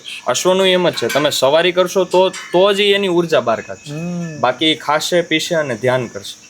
એટલે એટલા માટે જ તે સમુદ્ર મંથન માંથી જે રત્નો નીકળ્યા, પ્રાણી રત્નો, એમાંના 3 રત્નો, કામધેનુ ગાય, ઉચ્ચૈઃ શ્રવા અશ્વ અને ઐરાવત હાથી. હાથીનું ચલણ આપણે અહીંયા ગુજરાતમાં ઓછું છે, કેરલા સાઈડની એ બાજુ વધારે. પણ ગાય ઘોડા તો હજી છે. કાઠિયાવાડ તો આખું ઘોડાથી વખણાય, ગીર ગાયુંથી વખણાય, ગુજરાત પંથક કાંકરેજ ગાયુંથી વખણાય. તો આ આપણા બ્લડની અંદર છે. આ પંથક આખો ઘોડા ગાયુંનો છે. ગુજરાત રાજ્ય આખું રાજસ્થાનની અંદર કાંકરેજ ગાયું. તો યુવાનોને ડીએનએ એનું બોલે અમુક વાર કે મારે ગાય પાસે જવું. એટલે પેલા શું લેવા જવાનું? ઉર્જા માટે જવાનું. સેકન્ડરી જે કાંઈ એનું ગવ્ય હોય, ગોબર, ગૌમૂત્ર, દૂધ આદિ પદાર્થ. અને કદાચ મમ્મી પપ્પા ના પાડે છે, માતા પિતા ના પાડે છે ઘરેથી, તો એ બધાને એક રિક્વેસ્ટ છે કે એકવાર જેમ મને મારા મમ્મી પપ્પાએ ચાન્સ આપ્યો, પેલા ના જ પાડતા હતા પણ છેલ્લે કે જા કર, એકવાર આવું કરી દો તમે કે જા તું કર. કદાચ શું ખબર કે ઈ ઉર્જા એને ક્યાંથી ક્યાં લઈ જાય. મેં કોઈ દી સ્વામી અશ્વનું વિચાર્યું નહોતું. તમે કીધું કે 7 અશ્વ, તો એ તો સૂર્યનારાયણના રથના 7 અશ્વો છે. એ આજે સપનું પૂરું થાય. પણ મેં આવું કોઈ દી વિચાર્યું નહોતું, અને ખરેખર મારી ઓકાતની બહારનું છે. હું ઘણી વાર ભગવાન સામે બેઠો હોય ને તો એમ કહું કે આટલી બધી મારી ઓકાત નથી. 1.5 વર્ષની અંદર 7 અશ્વ, એટલે 2 મહિનાની અંદર 1 અશ્વ થયું. 2 થી 3 મહિનાની અંદર. તો આ થોડુંક વધારે થાય છે એમ. પણ અમે મેં કાલે જ સ્વામીજી એક રીલ મૂકી, પરમ દિવસે એક રીલ મૂકેલી કે અમે બધા લીપણ કરતા હતા. તો 115 યુવાનો હતા, એની અંદરથી 15 થી 20 યુવાન યુવતીઓની સંખ્યા વધારે, 8 થી 9 જેવી 15 માંથી. એ એવી હતી કે એને કેમ જાણે પૂર્વજન્મનું કંઈક નાતું હોય. બધું ભેગું કર્યું, માટી એક બાજુ રાખી, એક બાજુ ગોબર રાખ્યું, અને ભેગું કરવાનું શરૂ કર્યું ને ત્યાં ઓટોમેટિક જોડાઈ ગયા. બધાએ ઘડિયાળ પહેરેલી હતી, નવા ડ્રેસ પહેરેલા હતા. બાકી એમ યુવતીઓ અત્યારે દીકરીઓ હેઠે નો બે, સીધી આમ કરીને આમ દુપટ્ટો બાંધીને સીધી નીચે બેગી, કેમ જાણે એને આ વસ્તુ ખૂટતી હોય અંદર શરીરની અંદર. અને બધું ભેગું કરવા માંડ્યા, અને બધાએ ખૂબ સારી ગાર માટીનું લીપણ કર્યું દિવાલ ઉપર. એટલે માતા પિતાને હજી ફરીથી એકવાર નમ્ર વિનંતી કે તમારા સંતાન જો ગુજરાત ભૂમિમાં જન્મેલા હોય તો ઈ ગાયનું દૂધ, ગાયનું ગોબર ને ગાયનું ગૌમૂત્ર, એની આત્મા, એનું ડીએનએ માગશે. એટલે એને તમે એકવાર ચાન્સ આપો. પછી એને ન ગમે તો રહેવા દો, પણ એને જો ગમતું હોય તો ચાન્સ આપો. હર્ષભાઈ, અત્યારે સૌથી મોટી પ્રોબ્લેમ છે કે લોકોની પાચન તંત્ર ખરાબ છે, ડાયજેસ્ટિવ સિસ્ટમ. તો એ નબળું થવાના અત્યારે શું કારણો છે અને એને વધારે સ્ટ્રોંગ કેવી રીતે કરી શકાય? નબળું થવાનું મેઇન મુખ્ય કારણ વિરુદ્ધ આહાર. બરાબર. દૂધ ફળ ભેગું કરીને ખાવું, હમ. રાત્રે ખાટી વસ્તુ અથાણા હારે દૂધ લેવું, અને સવારે ખાલી પેટે જ તે એસિડ બેઝ ચાની અંદરનું કેફીન અને દૂધ બેઝ રૂપી બંને ભેગું કરીને ખાલી પેટે દેવું. આ બધા વિરુદ્ધ આહારને કારણે નબળું થાય. સાંજે જમીને તરત સૂઈ જવું, મોડું જમવું, બપોરે મોડું જમવું, સવારે મોડો નાસ્તો કરવો, સાંજે મોડે સુધી જાગવું અને સવારે બહુ મોડે ઉઠવું. ઋષિઓએ કીધેલું છે કે રાત્રો જાગરણમ વૃક્ષમ, એટલે તમે રાત્રે જેટલું જાગશો એટલું વૃક્ષતા વધશે. વૃક્ષતા વધે એટલે સ્વામીજી શું થાય? વાયુ વધે. અચ્છા. વૃક્ષ વાયુનો ગુણ છે. તત્ર વૃક્ષ લઘુ શીત ખર સૂક્ષ્મ ચલો નીલો, વાગ્ભટ ઋષિએ કીધેલું. તો પહેલો જ એમને ગુણ કીધો વૃક્ષ, કે વાયુ વૃક્ષ છે. તો શરીર હવે રાત્રે મોડે સુધી જાગીએ છીએ, લગભગ બધા યુવાનો 1-2 વાગ્યા સુધી જાગે છે. તો રાત્રો જાગરણમ વૃક્ષમ, વૃક્ષતા વધી એટલે વાયુ વધ્યો. વાયુ વધે તો વૃક્ષતા વધે, વૃક્ષતા વધે તો વાયુ વધે. હવે અહીંયા વૃક્ષતા વધી છે એટલે વાયુ વધ્યો છે. અથવા તો માની લો કે રાત્રે જાગ્યા વાયુ વધે ને હારવાર વૃક્ષતા થઈ શરીરમાં, તો એ જે ડ્રાયનેસ આવી છે શરીરમાં, એ શું કરે? આપણા મળનું જે કાંઈ વોટરી કન્ટેન્ટ હોય એ શોષી લે, એટલે કબજિયાતનો પ્રોબ્લેમ થાય. એકવાર કબજિયાત થાય એટલે શું થાય? જે ખાધેલું હોય એ તો નીકળવું નહીં, એ તો એમને અડીને ઊભું રહ્યું. હવે જે બીજું આપણે આજે ખાધું એને પાછી જગ્યા નહીં મળે, એટલે એનો તે મળ અટકશે. એ તે મળરૂપી કબજિયાતના કોન્સ્ટિપેશન વધતું જશે. સંસ્કૃતમાં આયુર્વેદની ભાષામાં આને અજીર્ણ કહેવાય. બરાબર. અજીર્ણ. તો હવે આ વસ્તુ સતત ને સતત થયા રાખે એટલે આખું પાચન તંત્ર બગડે અને પછી અગ્નિ ઉપર અસર પડે. કારણ કે અગ્નિની એક લિમિટ આવે કે ક્યાં સુધી આ જે વસ્તુ છે એને સરખી રીતે પચાવે. એક તો અગ્નિ ઉપર સવાર બપોર સાંજ ભયંકર વાર એને બુઝાવવા માટે, છતાંય તે બેચારી માંડ કરીને પ્રજ્વલિત રહે. એમાંય તે આપણે રાત્રે મોડે સુધી જાગીને નીચેનો માર્ગ બંધ કરી નાખીએ, કોન્સ્ટિપેશન કરીને, વૃક્ષતાની કારણે, ડ્રાયનેસની કારણે. હવે જો આને સુધારવી હોય તો શ્રેષ્ઠ વસ્તુ છે સવારે ઉઠો, નોર્મલ ચાલો, બ્રશ કર્યા પહેલા, દાંતણ કર્યા પહેલા 1 ચમચી ચ્યવનપ્રાશ લઈએ. શ્રેષ્ઠ. મેં આનાથી શ્રેષ્ઠ ઉપાય જોયો નથી. કારણ કે ચ્યવનપ્રાશ નોટ ઓનલી સ્ત્રીશુ પ્રહર્ષુ પરમગ્નિ વૃદ્ધિ. ચરક ઋષિ જ્યારે રસાયણ અધ્યાય 2ય ભાગ દયાલ પરમારજીએ જે ચરક સંહિતા લખી છે એમાં 2ય ભાગના 15મા પાના ઉપર ચ્યવનપ્રાશના શું ગુણ છે એ કીધેલા છે. તો એ ગુણની અંદર ઋષિએ સ્પષ્ટ રૂપમાં કીધું છે કે સ્ત્રીશુ પ્રહર્ષુ પરમ અગ્નિ વૃદ્ધિ. સ્ત્રીશુ પ્રહર્ષુ સેક્સ્યુઅલ પાવરને વધારે. હાલો એ વાતને અત્યારે આપણે બાજુમાં રાખીએ, પણ પરમ અગ્નિ વૃદ્ધિ, અગ્નિની પરમ વૃદ્ધિ જો કોઈ કરતું હોય તો એ જ આપણો ચ્યવનપ્રાશ. એવી ઘણી બધી ઔષધિ છે, પણ એની હારોહાર ચ્યવનપ્રાશના ઘણા લાભ છે. સ્ત્રીશુ પ્રહર્ષુ પરમ અગ્નિ વૃદ્ધિ બાલાનામ અંગ વર્ધને, બાળકોમાં અંગોનું વર્ધન કરવું. ક્ષીણ સતાનામ વૃદ્ધાનામ, ક્ષયના જે રોગ થાય છે વૃદ્ધ લોકોમાં એને ઓછા કરવા. રસાયણ સ્વરૂપી છે એટલે એન્ટી એજિંગ પ્રોપર્ટી, આપણા વૃદ્ધાવસ્થાને રોકી રાખે.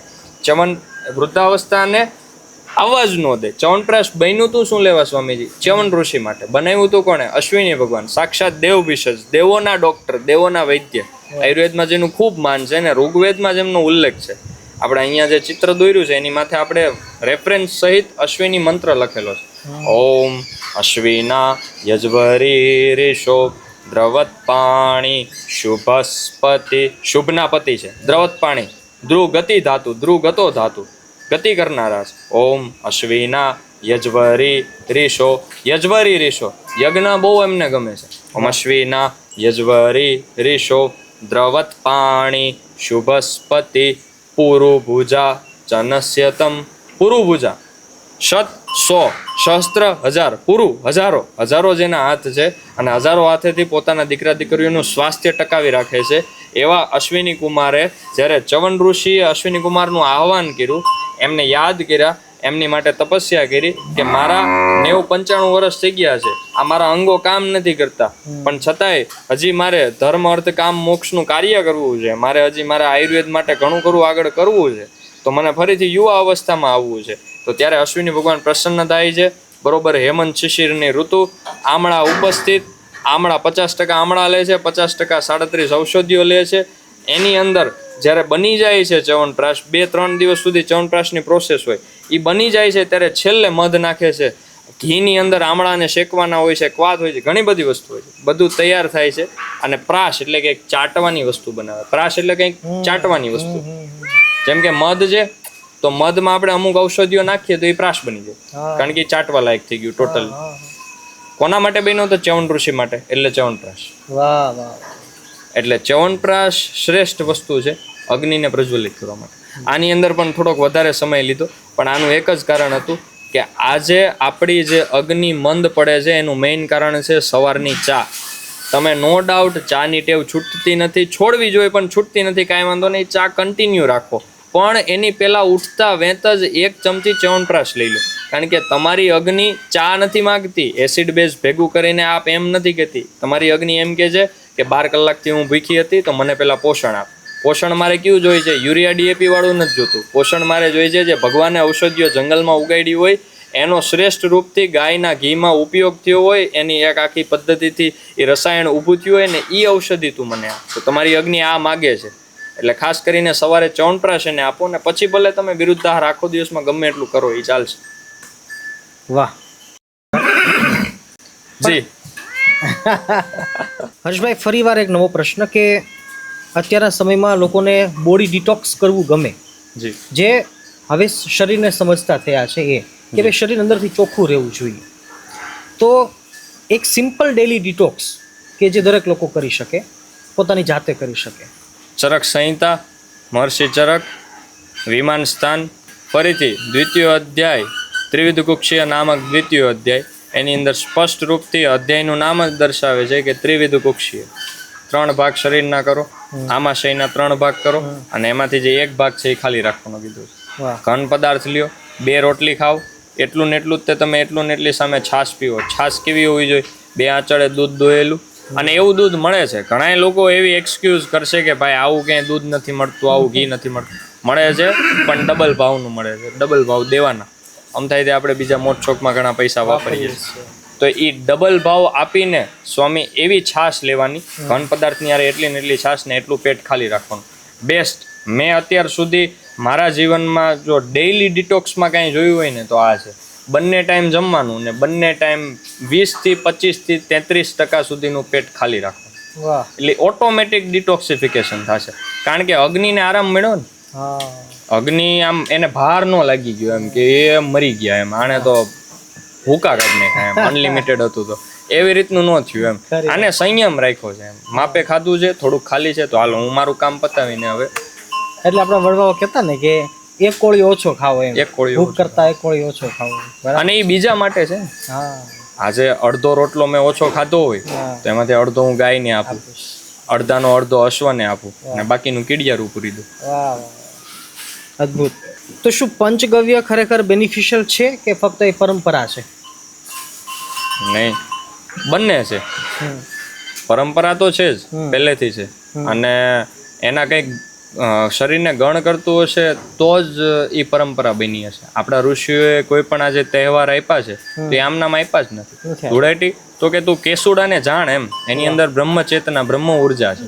એટલે તું કેસુડાના ફૂલને એકવાર જોતો ખરી, એના ફૂલના પાણીથી તું એકવાર સ્નાન તો કરી જો, એટલે એનાથી ધૂળેટી આવી એમ. તો ઋષિઓએ બહુ સટીક રૂપથી બધા તહેવારો આપ્યા છે. તો આ પંચગવ્યની પરંપરા આમનામ નહીં બની. કાંઈક ઋષિઓએ જોયું હશે તો જ કીધું હશે કે પંચગવ્ય એમ.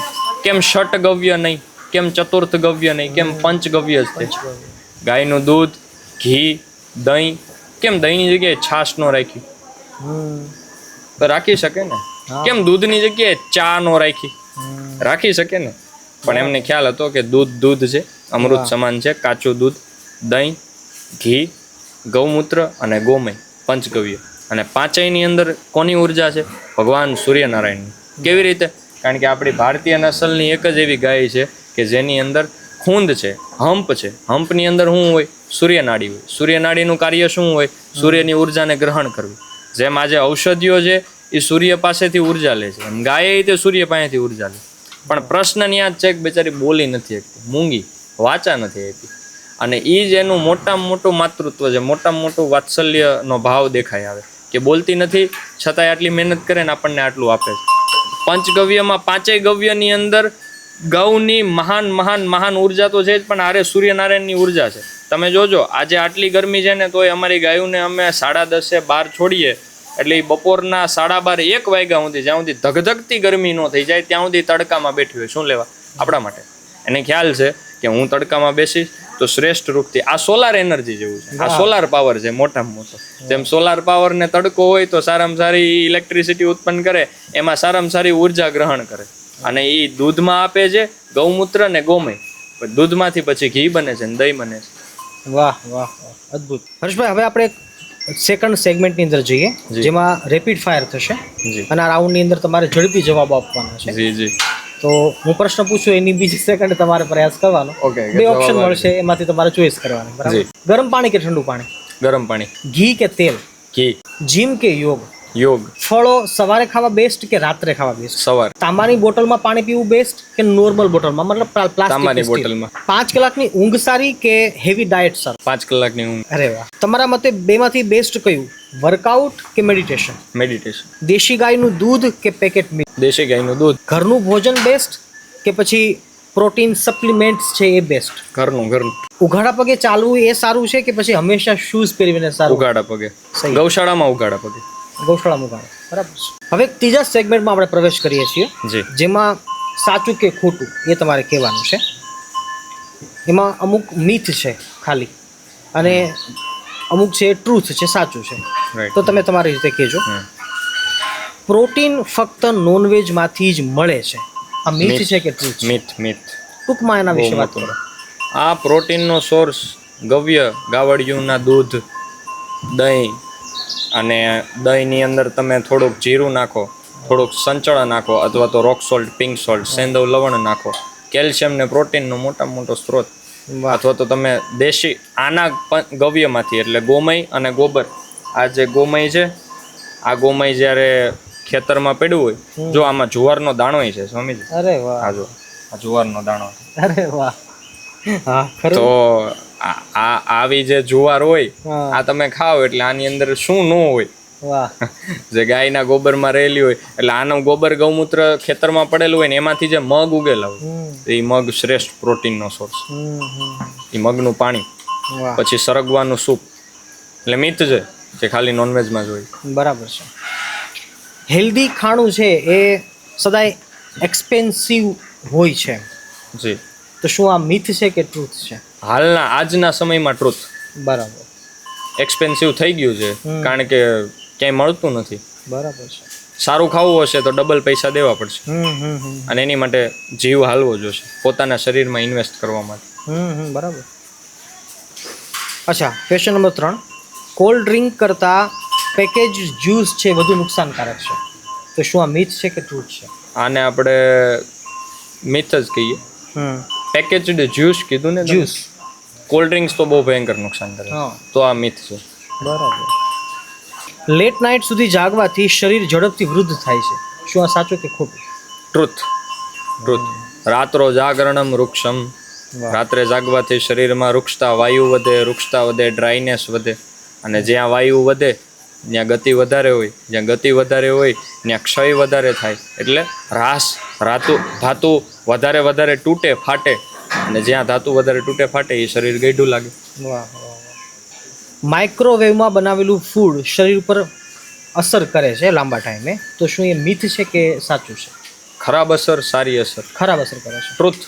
બરોબર છે ને, એની જરૂર જ નથી. ચૂલે ગેસ બરોબર છે, એ 2 મિનિટમાં જે થાય છે તો એ કાંઈક એવું થાય છે ભયંકર રૂપમાં કે 2 જ મિનિટમાં ફટાફટ ગરમ કરી નાખે અને એ રીતે અગ્નિ વગર ખાલી હીટથી તો આ વસ્તુ ન થવી જોઈએ. વાહ. અસલી ઇમ્યુનિટી કિચનમાંથી બને છે, મેડિસિન્સમાંથી નથી. ટ્રુથ. તો આનું થોડુંક એક્સપ્લેનેશન આપો. ઋષિએ કીધું છે કે ઔષધ છે એ આહાર ન બની જવી જોઈએ. તમે સવારે ટીકડા ખાઓ, બપોરે ટીકડા ખાઓ, સાંજે ટીકડા ખાઓ, એની કરતાં આહારને ઔષધ રૂપી લ્યો તો વધારે સારું. વાહ. કે આહાર કેવો લેવો, તો કે પેટ ખાલી રાખવું 33%. કેવી રીતે? આહાર અષ્ટવિધ આહાર વિશેષ આયતન કીધેલા છે કે કેવું જમવું, કેવી રીતે જમવું, કયા દેશમાં કેવી રીતનું જમવું, કયા કાલમાં જમવું, સાત્મ્ય કોને કહેવાય, સત્વ કોને કહેવાય, કેવી મનથી કેવા વિચારથી બનાવેલું હોય જમવાનું એવું જમવાનું જમવું, ગરમ જમવું, બોલતા બોલતા ન જમવું, હસતા હસતા ન જમવું, બહુ ધીમે ન જમવું, બહુ ઉતાવળે ન જમવું, બધું ઋષિઓએ સમજાવેલું છે વિગતવાર. વાહ, અદ્ભુત. સારી જગ્યાએ બેસીને જમવું, જેમાં પહેલાં શ્લોક બોલવો, ભગવાનને આભાર માનવો કે જગતની અંદર કેટલા એવા લોકો છે એ એક ટાઈમનું જેને નસીબ નથી થતું. અહીંયા તો 3 ટાઈમ લીલા લેયર જેવું જમવાનું મળે છે. તો જગતના જેટલાય કિસાનો, ખેડૂતો છે અને જગતનો જે નાથ બેઠો છે, આ ત્રૈલોકનો નાથ, અને આ ગાવડિયું જે હજારો વર્ષોથી પોતાના ગોબર ને ગૌમૂત્રથી જમીનને શુદ્ધ કરે છે, ત્યારે આટલું સારું ખાવાનું પાકે છે. તો ખૂબ ખૂબ આભાર. એટલે યજ્ઞ શિષ્ટાશીના સંતો જે ગીતાજીની અંદર જ શ્લોક આપેલો, તો એ આપણે વાગોળવો જોઈએ. વાહ. હર્ષભાઈ, આપણે ફરીવાર પાછા આયુર્વેદમાંથી ગૌશાળા અને ઘોડશાળા ઉપર આપણે આવીએ. જી. તમે 7 ઘોડા રાખો છો, જી. બહુ મોટી વાત કહેવાય, કારણ કે આ એક દેવી જીવ છે આ. જી. હે ને? તો ઘણા લોકોનો પ્રશ્ન હોય એવો, અને ચિંતા પણ હોય છે જે પશુ લવર હોય એના માટે, કે ઘોડાને લગામ બાંધી રાખીએ છીએ કે ગાયને ક્યારેક સાંકળ બાંધી રાખતા હોઈએ, તો શું ઘોડાને લગામ બાંધી રાખવાથી શું એને દુઃખ થાય, દર્દ થાય? બહુ અદ્ભુત પ્રશ્ન છે. બધા યુવાનો ખાસ ધ્યાન દે. અશ્વ એક એવું જીવ છે કે જે પોતાની રીતે બહુ જ નિયંત્રણમાં છે. એ જ્યારે છૂટું હોય ત્યારે એ એની મર્યાદામાં, એ એની એકદમ સુષુપ્ત અવસ્થામાં એ એની રીતે એકદમ સજાગ છે. પણ માની લ્યો કે હવે આપણે એની ઉપર સવારી કરવી, તો આમ નામ આપણે એને કંટ્રોલ નહીં કરવી. બરાબર. 5000 વર્ષ પહેલા કૃષ્ણએ તે અર્જુનનું, જ્યારે અર્જુનના રથના સારથી બન્યા હતા, ત્યારે અર્જુનના રથના જે 7 ઘોડા છે એની લગામ હાથમાં પકડેલી છે. પણ એ લગામમાં ખાસ ધ્યાન રાખવું કે અત્યારે કાંટાવાળી લગામ આવે છે અને નોર્મલ બીટ આવે છે. એટલે અશ્વને જ્યારે નોર્મલ બીટ ચડશે મોઢામાં ત્યારે એને નહીં દુખે. અચ્છા. પ્લસ એનો અશ્વાર એટલો સારો હોય એટલે એને હજી ઓછું દુખશે. પણ જે કાંટાવાળી બીટ લગાવે એને નચાવડાવવા માટે, એને કુદાવડાવવા માટે, એ ટ્રેન્ડ ખોટો છે. અશ્વદેવ પ્રાણી છે, સમુદ્ર મંથનમાંથી નીકળેલું એ પ્રાણી રત્ન છે, એ નચાવવા માટેનું નથી. અને એક એવી કહેવત છે કે જંગ કે ઘોડે કભી બારા તો મેં નાચા નહીં કરતે. પણ હવે તો પરાણે આપણે એમને કાંટાવાળી બીટ પહેરાવડાવીને નચાવડાવીએ. પહેલાના ઘોડા એવા નહોતા. પહેલાના ઘોડા તમે નચાવડાવો ને તો એ નાચતા નહીં, કારણ કે એની અંદર એટલી ખુમારી હતી. અત્યારે યુરિયા ડીએપી વાળી ઝાર થઈ ગઈ, બાજરો યુરિયા ડીએપી વાળો, ચણા યુરિયા ડીએપી વાળા, એટલે અશ્વની ઉર્જા તે ઓછી થતી જાય. છતાંય તે એ આપણું માન રાખે છે. કાઠિયાવાડી ઘોડા તો કેવા છે સ્વામી, કે કોઈ પણ અશ્વ હોય, અશ્વ તો અશ્વ છે, પણ હું આજે કાઠિયાવાડ પંથકમાં રહું છું તો કાઠિયાવાડી અશ્વની વાત કરું કે સ્વામીનું બહુ માન રાખે. સમાજમાં એવી ભ્રાંત સમજણ છે કે અશ્વ, કાઠિયાવાડી ઘોડા તીખા હોય, પણ ખરેખર એ સ્વામી ભક્ત બહુ હોય. આજે હું એને કાંટાવાળી અંદર ચોકડું પહેરાવીને એને એમ કહું કે નાચ, એટલે એ બેચારો નાચી લે છે જેમ તેમ કરીને. ખરેખર એ બહુ દેવ પાંચાળ ભૂમિ એવી ભૂમિ છે કે જ્યાં આ ઘોડાવે હજારો વર્ષ પથ્થર ઉપર દોડીને કાઢી નાખ્યા, એના ડાબલા પથ્થર જેવા કરી નાખ્યા છે. આજે એને નાળ પહેરાવાની જરૂર નથી પડતી. તો આવા ઘોડાને તો કાંટાવાળી બીટે તે હું વાગવાની, પણ અંતે એનું સ્વામીનું માન રાખે છે કે આજે મારો સ્વામી મને કહે છે ને 6 દિવસ એને મને ખવડાવ્યું ને 7મા દિવસે એની ઈચ્છા છે તો ભલે વાંધો નહીં. પણ અશ્વારો બધા ખાસ ધ્યાન રાખે કે બની શકે તો નોર્મલ બીટ વાપરવી, કાંટાવાળી બીટ ન વાપરવી. અને નોર્મલ બીટ આપણે જ્યારે એને પહેરાવેલી હોય ત્યારે મને ઘણા વ્યક્તિઓ પ્રશ્ન પૂછતા હોય કે આને ખાવામાં અઘરું પડે, આને દુખતું હશે, આને જીભમાં વાગતું હશે. તો એવું નથી હોતું. એ અશ્વાર ઉપર જાય કે એને કેટલું દુખાડવું. એટલે અશ્વાર જો સારો હોય, અશ્વાર જો એકદમ નિયંત્રણમાં હોય, અને ઘોડો શું છે એ ખ્યાલ હોય, તો ખરેખર એ કોઈ દિવસ પોતાના અશ્વને દુખાડશે કે વગાડશે નહીં. એટલે એ એક લગામ પહેરવી એ તો મન છે, અશ્વ ઇન્દ્રિયો છે, રથ છે એ આપણું શરીર છે, અને કૃષ્ણ આત્મા છે, અને તમે બધા અર્જુન છો. તો એ તો કેવું છે કે એ તો આપણી જે આત્મા છે એને સાચા રસ્તે જવું હોય, આપણા શરીરને સાચા રસ્તે લઈ જવું હોય, તો જે અશ્વરૂપી ઇન્દ્રિયો છે એને કંટ્રોલમાં રાખવા માટે મન લગામ તો જોશે જ. એટલે મન એકદમ નિયંત્રણમાં હોય તો ઇન્દ્રિયો સીધી હાલે, ક્યાંય બેન દીકરી ઉપર આડી નજર ન જાય. આજે કોઈ પણ દીકરી સામેથી આવતી હોય, કોઈ પણ યુવતી સામેથી આવતી હોય, તો આપણા યુવાનોની પહેલી નજર ક્યાં જાય? સ્તન ઉપર. તો એ જે નેત્રનું બ્રહ્મચર્ય છે એને જો એકદમ ધારણ કરવું હોય તો શું કરવું પડે? મનને નિયંત્રણમાં. ને મન નિયંત્રણમાં કેવી રીતે રહે? લગામ સરખી રીતે આવડવી જોઈએ. અને લગામ સરખી રીતે આવડે ક્યારે? જ્યારે આત્મા શુદ્ધ હોય ત્યારે. કૃષ્ણ જેવું થવું પડે ને. કૃષ્ણ જેવી મારે આત્મા કરવી, તો એ કેવી રીતે થાય? કૃષ્ણએ કોની સેવા કરી? ગાયોની સેવા કરી, માવડીઓની. આપણે માવડીઓની સેવા કરીએ, આત્મા શુદ્ધ કરીએ, લગામ એકદમ કંટ્રોલમાં ને ઇન્દ્રિયો સીધા રસ્તે.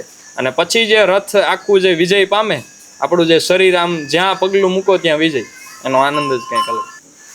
નાના મોઢે કાંઈ મોટી વાત થઈ ગઈ હોય અને કોઈની લાગણી દુભાણી હોય અથવા તો કોઈને મજા આવી હોય તો જેને લાગણી દુભાણી હોય એને હૃદયથી ક્ષમા, અને જેને આનંદ આવ્યો હોય એને ખૂબ ખૂબ આભાર કે તમે મને સાંભળો. પણ આજે હું આ લેવલે કાંઈ બોલવા માટે આટલો આવ્યો હોય, આ બધું કાર્ય થતું હોય તો એ એક વ્યક્તિથી પોસિબલ નથી ક્યારેય. એ સ્વામી એની પાછળ ઘણા બધા વ્યક્તિઓ લાગ્યા છે, ઘણા બધા વ્યક્તિઓએ લોહીનું પાણી ને હાડકાનું ખાતર કર્યું છે મારી વાહ હોય, પણ એ લોકો ક્યારેય કેમેરામાં આવતા નથી. મારા મમ્મી પપ્પા છે, દાદા છે, બા છે, અમુક મિત્રો છે, જેણે બધા અહીંયા બહુ અથાગ પરિશ્રમ કર્યો છે.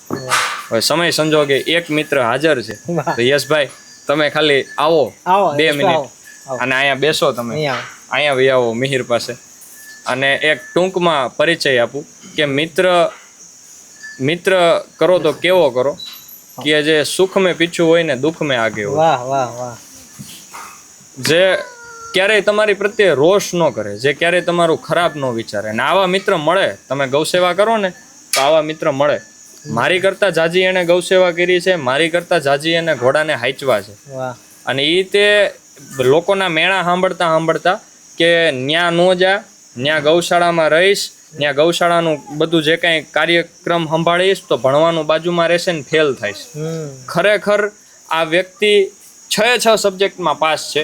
ગૌશાળાનું કાર્ય કરતા અમે સેકન્ડ યર આખું ગાયું વાહે કાઢ્યું છે. એટલે છેલ્લી જે આ 2-3 મિનિટ લેવાનો એ જ એક મારો મેઇન હેતુ છે કે આવા યશભાઈ જેવા તમને મિત્ર મળશે, પણ એની માટે તમે હૃદયથી ગાયોની સેવા કરો ને ગાય પાસે માગો. ગાય તો આપવાની છે, તમને જે માગશો એ આપશે. ખરેખર સ્વામીજી જો બની શકે તો આ ક્લિપ પણ એડ કરજો. કરવાની જ છે કે 100%. આ જે ઘોડા છે ને, ગાયો વિશે આપણે આટલી વાત કરી. હવે હું તમને ઘોડાનો મારો અનુભવ કહું કે ઘોડાથી મારું ઘર ભરાઈ ગયું એમ તમે સમજો.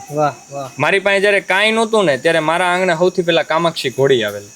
કામાક્ષી આવી એના પછી મારા આંગણે ગાય આવી. ખરેખર ગાયની પાછળ અશ્વ આવે છે. મારે પહેલી ઘોડી મારી આવી અને પછી ગાયું આવી. અને જે લોકો આની દિલથી સેવા કરે, પૈસા માટે સેવા કરશે તો આ એને પૈસા આપશે. આ એવું દેવ પ્રાણી મોજથી સેવા કરશે તો એને મોજ મજા માણવા આપશે. નામ ખ્યાતિ માટે એ સેવા કરશે તો એને નામ ખ્યાતિ આપશે. કોઈ કઈ પણ માગણી હોય ને એની એ માગણી માટેથી સેવા કરશે તો એને એ આપશે. એટલે આ ઘોડા હિન્દીમાં કહે ને કે ઘોડા આપકા ઘર ભર દેગા. એટલે આ ઈ દેવ રતન છે. આની હૃદયથી સેવા કરો, આની પાસે બહુ અપેક્ષા નહીં રાખો. આને માથે સવારી કરી લેવી અને લગ્નમાં લઈ જવા, આવી બધી એની પાસે ઝાઝી અપેક્ષા નહીં રાખો. એની તમે સેવા કરો. ક્યારેક સવારી જરૂરી છે, આપણે અત્યારે કરશું, પણ સવારીનો પણ એક અલગ આનંદ છે. નો ડાઉટ સવારીને આપણે અવગુણતા નથી, પણ એની જે મુખ્ય જે મજા માણવાની વાત છે એ છે એને નિહાળવું. નિહાળતા જ્યારે યુવાનો એની પાસે કાંઈક માગે ને ખરેખર એને આપશે. અને મેં આ અશ્વ અને ગાયું પાસે એવું માગેલું છે કે મારી હારે જે વ્યક્તિ રહે ને એ ક્યારેય દુઃખી ન થાય, એનું હું ક્યારે અહિત ન વિચારું, અને આગળ જતા એ મારું અહિત ન વિચારે. તો ભગવાને મને એવા જ મિત્રો આપ્યા. ખાલી યશભાઈ નહીં, પ્રિન્સભાઈ છે, મેહુલભાઈ છે, દિશાંતભાઈ છે, આ બધા સ્વામીજી મળવા જેવા વ્યક્તિઓ છે. હમણાં 3 દિવસની શિબિર હતી તો ખડે પગે ઊભા હતા. તો મિત્ર આવા કરજો કે જેની હારે બેહો ને તો તમને મજા આવે. એક ઇંગ્લિશમાં એક કોટ છે, એનાથી હું મારું આજનું જે કાંઈ મારી વાચા છે, વાણી છે, એને વિરામ આપું કે sit with them whose eyes light up when they see you coming. એવા લોકો હારે બેહો કે જેમની આંખ છે ને આમ ખીલી ઉઠવી જોઈએ, આનંદિત થઈ જવી જોઈએ તમને આવતા જોઈને, તમને ઉપર જતા જોઈને એને આનંદ આવવો જોઈએ. એવું ન થવું જોઈએ કે લે આમાં તો હું રહી ગયું. આ વસ્તુ મેળે નહીં આવે તો તમે તે સાવ ખાડામાં જશો. ને બીજો એક મુખ્ય પોઈન્ટ કે the top of a mountain is always the bottom of the another mountain. એટલે આ એક કન્ટિન્યુઅસ જર્ની છે. ગાયનું કામ કોઈ દિવસ થોભતું નથી, ઊભું નથી રહેતું. અનાદિકાળથી અનંત કાળ સુધી આ અખંડિત આનંદ છે. એટલે આપણા ઋષિઓએ કર્યું, ભગવાને કર્યું, ઋષિઓએ કર્યું ને હવે આપણે કરીએ છીએ. એટલે આની અંદર કોઈ સંકોચ ન હોય કોઈ દિવસ, નેવર એવર. અને ત્રીજી વસ્તુ જો યુવાનોને યાદ રાખવી હોય તો મારા હૃદયથી આ હૃદયનો અનુભવ કે સ્લોએસ્ટ ઇઝ ધ ફાસ્ટેસ્ટ વે. જેટલા ધીરા એક જ કાર્યમાં તમે મૈથાર્યો એટલે it is the fastest way. અત્યારે 21 વર્ષની ઉંમરે 7 અશ્વો અને 55 ગાયું, છતાંય તે મને એમ થાય છે કે હજી હું ઘણું ખરું કરી શકું. એટલે સ્લોએસ્ટ is the fastest way. Swamiji ખૂબ ખૂબ આભાર. તમે અહીંયા આવ્યા, સ્વામિનારાયણ સંપ્રદાય, મારો સ્વામી કેવો તો કે નારાયણ જેવો. વાહ વાહ, એટલે અંતે જય સ્વામિનારાયણ. જય સ્વામિનારાયણ, જય આયુર્વેદ. તો દર્શક મિત્રો, આજે આપણે આયુર્વેદ, ગાયો, ગૌશાળા, ઘોડા આ વિશે બહુ જ ઊંડાણપૂર્વક આપણે જાણ્યું છે, માણ્યું છે. અને એમના માટે આપણે થેન્ક યુ કહીશું આપણા હર્ષભાઈને. ફરીવાર કહું છું કે બહુ નાની ઉંમર છે, પણ એમની અનંત ઉર્જા ફક્ત એમના શબ્દોમાં નથી, પણ એમના કામમાં પણ છે. અને એમના કામે જ આજે એમનું નામ બનાવ્યું છે. અને બસ ભગવાનના ચરણોમાં પ્રાર્થના કરીએ કે એમના મુખે જે આ આયુર્વેદને વાચા મળી રહી છે, આયુર્વેદ છે એ પુસ્તક છે, ગ્રંથ છે, પણ સુષુપ્ત અવસ્થામાં હોય ને પછી એમાંથી એને જાગૃત કરવો અને લોકો સુધી પહોંચાડવો એ બહુ મોટી સેવા છે. અને આજે ભારતની આ સેવા છે એ યુવાનો દ્વારા જ્યારે થઈ રહી હોય ત્યારે એ વાતનો આનંદ છે. અને આ વાત સાથે જ આજે આપણા આ આયુર્વેદ આધારિત આ પોડકાસ્ટને આપણે અહીંયા પૂરો કરીએ છીએ. ફરીવાર પાછા મળીશું. અને હર્ષભાઈને પણ હું કહું કે ફરીવાર પાછા આપણે સેકન્ડ પાર્ટમાં જેમ મને એમ જલ્દી આપણે આવીશું અને આ આપણને બધાને ખૂબ જ વધારે આનંદ કરાવશે. તો ફરીવાર મળીએ છીએ. કલ્પવૃક્ષ પર પરિવારને ફરીવાર જય સ્વામિનારાયણ, જય શ્રી કૃષ્ણ, જય સિયારામ, હર હર મહાદેવ, જય આયુર્વેદ, જય જય આયુર્વેદ.